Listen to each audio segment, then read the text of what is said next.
Bonjour à toutes et à tous et bienvenue dans cette nouvelle édition de votre programme hebdomadaire Le Focus sur Echo 237. Au sommaire de cette édition, la tension politique monte d'un cran au Cameroun. Réforme constitutionnelle controversée, accusation de succession verrouillée. Le mouvement pour la renaissance du Cameroun saisit l'Union africaine et dénonce un changement anticonstitutionnel de gouvernement. En cause, un texte promulgué par Paul Biya, vivement contesté par une bonne partie de l'opinion. Le Cameroun est-il un tournant démocratique de son histoire? On en parle dans cette émission.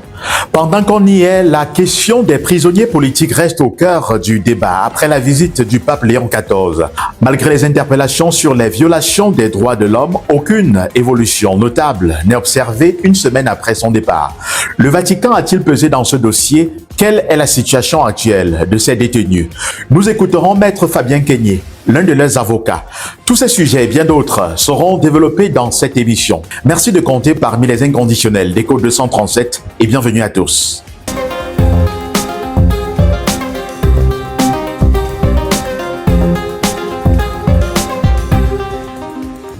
Une fois de plus, bienvenue à l'émission Le Focus. Je l'annonçais il y a quelques instants au Cameroun, la tension politique monte d'un cran.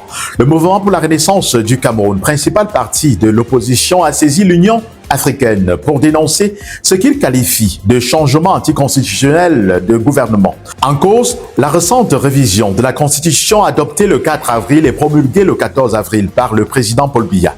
Cette réforme introduit notamment un poste de vice-président de la République nommé par le chef de l'État. Une disposition qui permettrait, en cas de vacance du pouvoir, à ce vice-président d'achever le mandat présidentiel sans passer par une élection. Pour le MSC et son leader Maurice Kamto, cette mesure constitue une rupture avec les principes démocratiques. Le parti y voit une manière indirecte de désigner un successeur, en contradiction avec l'esprit du suffrage universel.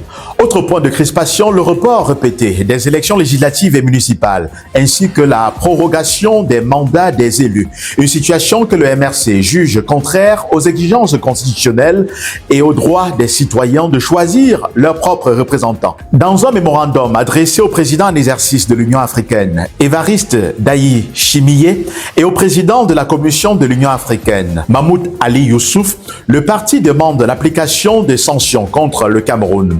Ces sanctions prévues par les instruments juridiques de l'organisation continentale peuvent aller de la suspension des activités au sein de l'Union africaine à des restrictions de voyage, voire au gel des avoirs des responsables impliqués.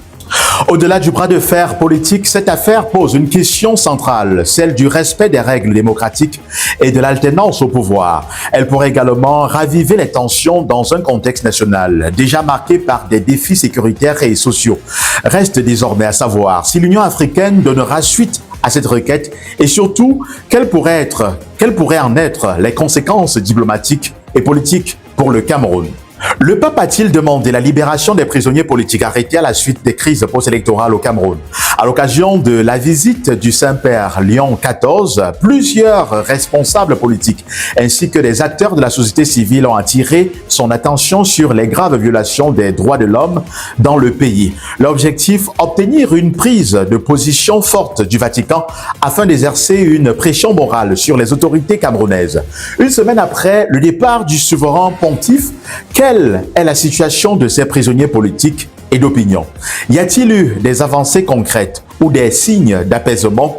Pour en parler, écoutons la réaction de Maître Fabien Kenyé, l'un des avocats engagés dans la défense de ces détenus. Pour le cas spécifique du MSC, si vous commencez par là, il s'agit, n'est-ce pas, des détenus politiques de la crise post-électorale de 2018. Tout à fait. Et voyez-vous, à la faveur des marches du 20 septembre 2022, beaucoup de nos camarades avaient été happés, torturés, pour certains déportés, n'est-ce pas, alors qu'ils faisaient ils étaient dans la marche pacifique. Et plus grave encore, je voudrais citer le cas du professeur Alain Foguet et de Bibou Nissak qui ne marchaient pas, qui avaient été interpellés, n'est-ce pas, dit-on, pour avoir eu l'intention de marcher alors qu'ils ne se retrouvaient pas dans les marches. Donc, il demeure au juge de centre qui, à la suite de ces arrestations, de ces tortures, de ces incarcérations, avait été condamné en instance pour 7 ans d'emprisonnement ferme, juste pour avoir manifesté les opinions pour certains et d'autres pour avoir, n'est-ce pas, eu l'intention de manifester les opinions. Ils sont au juge pratiquement autour d'une trentaine, c'est-à-dire 35 pour être plus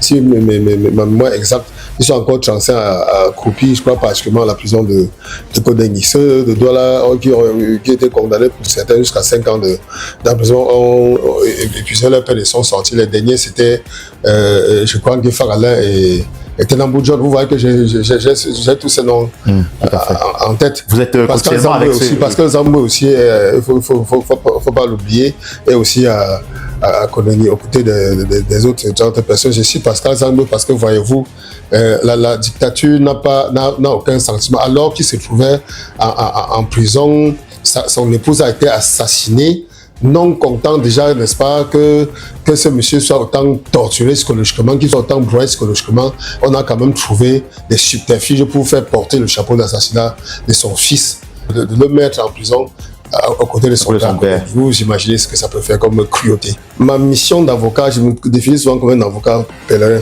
Donc, du fait de mon serment, j'ai l'obligation, je me sens, ou tout au moins, je me sens l'obligation de porter secours, de par mon serment à tout Camerounais, n'est-ce pas, en porte-à-faux par rapport à la loi, ou surtout lorsque ces droits sont méprisés. C'est pour ça que je parcours le Cameroun autant que je peux, n'est-ce pas, pour voler au secours. En tout cas, c'est dans ce contexte qu'au-delà même de ma casquette politique, au-delà du fait que j'appartienne au collectif Souverain SOP, qui n'est pas peut-être au jus dans le contentieux post-électoral actuel de 2025, je continue cette mission, et c'est ça qui m'a poussé davantage, n'est-ce pas, à me constituer pour apporter assistance auprès des personnes qui ont été arrêtées à la faveur des marches de la crise post-électorale du 12 octobre 2025. Il faut-il le dire, il ne faut pas occulter cela, il faut bien se rappeler que plus d'une cinquantaine de nos compatriotes ont été, n'est-ce pas, abattus à bout portant de sang-froid. Il faut pas occulter cela, parce que c'est pire que la prison. Pour avoir seulement manifesté, alors que toutes ces personnes, pour la plupart, le faisaient à main nue, elles ont été abattues. Mais le gouvernement libéral, certains... Il se trouve, aujourd'hui, qu'on les a déjà passés sous silence, cela n'est pas possible dans un État de droit. Cela n'est pas possible, c'est inacceptable. Les forces malheureusement de constater aujourd'hui que plus d'un mineur demeure encore aujourd'hui en prison, dont les élèves de 3e qui sont à la prison de Baganté, ils sont autour de 2, un étudiant, n'est-ce pas, qui sont aujourd'hui privés de leurs études. Et à Bafoussam, c'est en février que j'ai pu, n'est-ce pas, avec ma dextérité ou avec, n'est-ce pas, la réceptivité du président du tribunal de première instance de Bafoussam, à qui je tiens encore un coup de chapeau, extirper aussi 3 mineurs qui s'échouent dans la prison de Bafoussam depuis un bon bout. La prison, ces personnes ont retrouvé la liberté. Pour le reste, vous imaginez que des personnes vivant à Bouddha, elles sont 73, au nombre de 73, soient arrêtées, déportées à Bafoussam, enquêtées, déférées au tribunal militaire, mises sous mandat de dépôt et puis déposées à la maison d'arrêt de Fumban. Alors qu'elle n'y a aucune famille, aucune relation, aucun parent, aucune épouse, aucun frère, aucune soeur. C'est ça pour venir subvenir à leurs besoins. Ils sont 73 là-bas. Par ailleurs, 25 personnes avaient aussi été happées à Tchang, déportées à Bafoussam, déférées au même tribunal militaire de Bafoussam, puis déportées à la maison d'arrêt de Fumban. Est-ce normal? Pourquoi est-ce qu'on le fait? La loi a tout prévu. Si quelqu'un a commis une infraction, il faut le juger dans les règles de l'art. Ça, c'est par rapport à l'agent de l'Ouest. En dehors de ces personnes-là, quand ils disent 73 plus 23, je crois qu'on est autour de 100 et poussière, il y a environ aussi 65 personnes qui sont encore incarcérées à Bafoussam. En dehors de Bafoussam, pour demeurer, la prison de Bafoussam, autant pour moi, pour demeurer dans la région de l'Ouest, il y a environ 30 autres personnes qui sont incarcérées à la prison de Baganté. Prison de Baganté, faut-il le dire, c'est l'un des cas les plus dramatiques parce que depuis que ces personnes sont là, elles n'ont jamais été sorties pour être entendues, donc elles ont été jetées là-bas et depuis lors, plus rien. Et c'est davantage d'autant plus pathétique que il séjourne dans cette prison un de nos compatriotes qui a une balle, n'est-ce pas, dans sa cuisse qui n'est pas encore extraite. Et nos autorités le savent. J'ai eu à le dénoncer.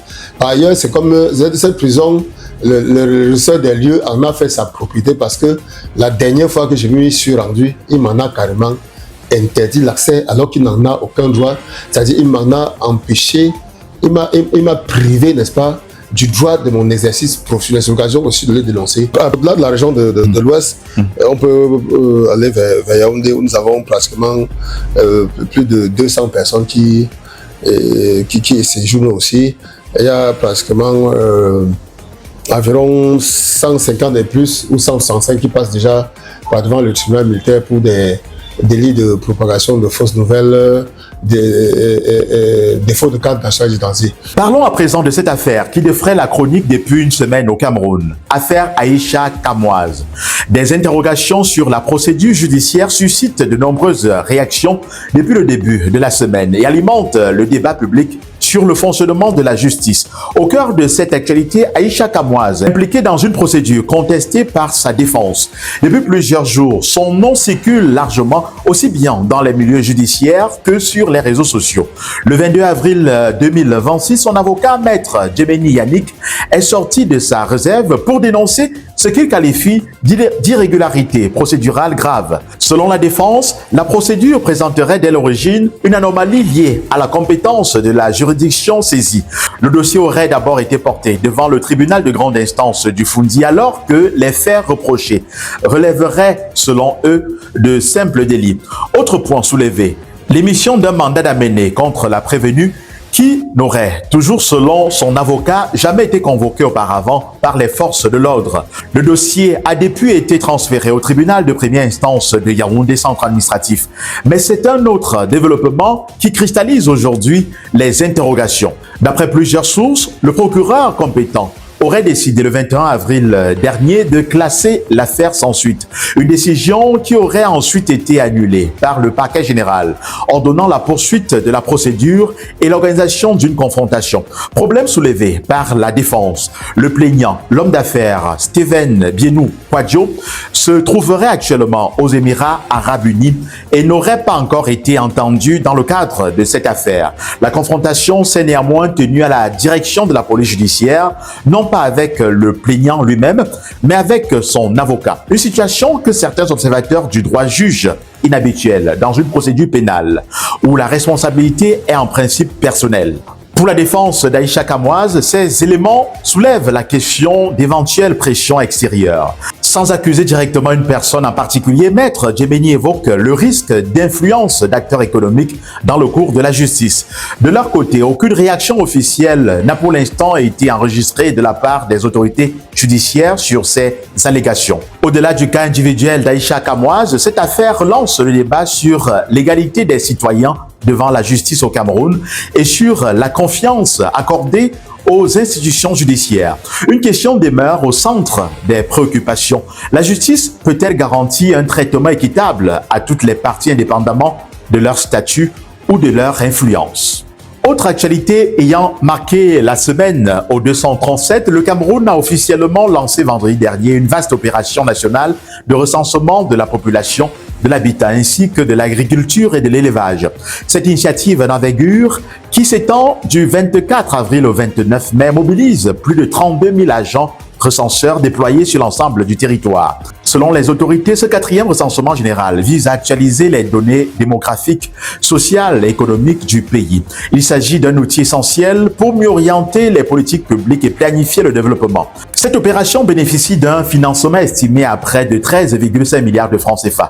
Les résultats attendus permettront notamment d'évaluer avec précision l'évolution de la population, aujourd'hui estimée à près de 30 millions d'habitants selon les projections des Nations Unies contre environ 20 millions lors du dernier recensement en 2005.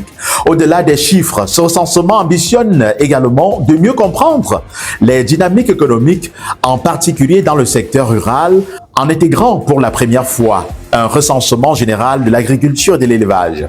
Les données collectées serviront de référence pour les administrations publiques, les acteurs économiques, les universités et les centres de recherche. Elles contribueront aussi à une meilleure prise en compte du dividende démographique dans la stratégie de développement du pays. Afin d'assurer le succès de cette opération, le gouvernement prévoit d'intensifier les campagnes de sensibilisation en adaptant les messages aux réalités locales et en encourageant la participation active des populations. Ce recensement marque ainsi une étape cruciale pour le Cameroun, engagé dans une dynamique de transformation et de planification vers l'émergence. C'est par cette note que nous mettons un terme à cette autre édition de votre émission Le Focus sur Echo 237. Merci de nous avoir regardés. Nous invitons à nous aider, à partager, à commenter, à liker et surtout n'oubliez pas d'abonner vos proches sur Echo 237, la chaîne de valeur. À très bientôt. Cameroonian Cultural Festival of North America, l'événement le plus attendu de la diaspora camerounaise, des États-Unis et du Canada. Du 29 au 31 mai 2026, la culture camerounaise sera célébrée avec grandeur dans le DMV, District of Columbia, Maryland et Virginia, à travers l'événement baptisé Cameroonian Cultural Festival of North America. Un concept qui va faire rayonner l'identité culturelle de chaque région du Cameroun en Amérique du Nord. Durant 3 jours de célébration, l'occasion sera donnée aux participants de découvrir les spécificités qui font la diversité de la culture camerounaise à travers l'art culinaire, les expositions d'objets d'art, les danses traditionnelles, l'artisanat et bien d'autres attractions qui illustrent le patrimoine culturel des peuples du Cameroun. Réservez votre participation dès maintenant pour profiter des remises offertes sur les prix des tickets.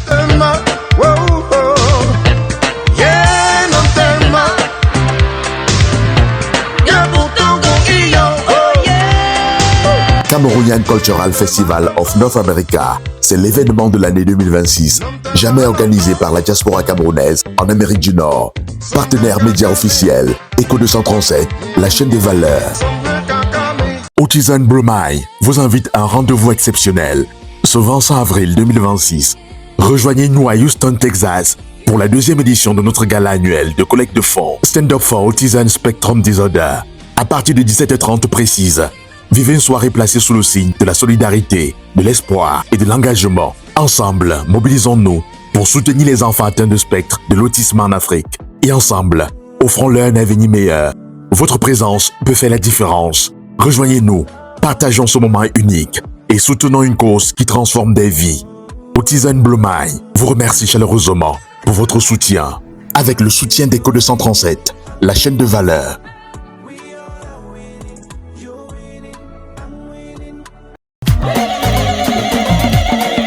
Dans le cœur du Cameroun, le village Bantoum porte un rêve, celui d'un avenir éclairé. En 2019, grâce à la mobilisation exceptionnelle de sa diaspora, un premier pas a été franchi. L'accès à l'eau potable est devenu une réalité. Aujourd'hui, un nouveau défi nous appelle. La communauté Bantoum des États-Unis, réunie dans le DMV, lance un appel de cœur, non seulement à tous les Bantoum, mais aussi aux communautés camerounaises des États-Unis et de la diaspora tout entière, l'Afrique et même les Américains du DMV et d'ailleurs. Participez à la levée de fonds pour l'électrification du village et de l'hôpital de Bantoum, un projet vital qui contribuera à sauver des vies, réduire l'insécurité et offrir de meilleures conditions de vie à toute une communauté. Rendez-vous le 25 avril 2026 au Hampton Conference Center à Capitol High pour une soirée d'exception.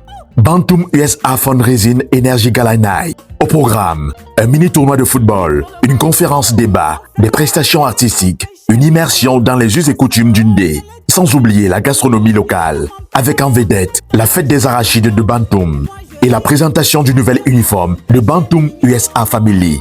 Une soirée de partage, de culture et de solidarité, où chaque contribution compte. Tickets disponibles. VVIP, $200.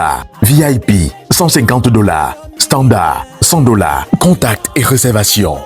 571 575 1034 ou encore au 202 568 5798. Notez bien, vous disposez encore de quelques jours seulement pour acheter votre ticket, car le nombre de places est limité et l'événement se déroule à guichet fermé.